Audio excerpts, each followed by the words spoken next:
Next thing I want to show you is our order entry screen. See how fast that loads? It's just beautiful software. Whenever you're creating a new order, you just fill out these fields here. You pick the delivery dates, the times, put your customer numbers in there, job numbers, everything you need for this order, including the delivery address. But today we're going to look at updating a geofence from one of today's orders. So we're going to click April 1st. I'm going to search, narrow it down. Looks like we have 74 orders out today.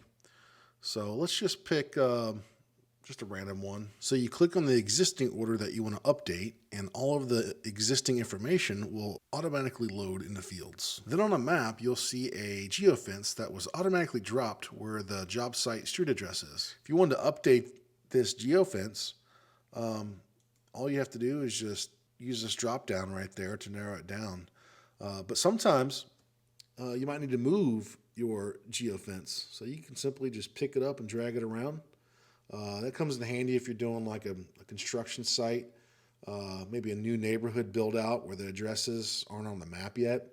And sometimes the geofence might drop at the front of the neighborhood, but the house might be in the back of the neighborhood. So you can move that geofence around. We can even customize the geofence, which is really cool. You just select custom area and just start clicking on the map, and this will create your geofence lines just like that. If you need to move them around some more, you can certainly do that. Get as accurate as you need to be.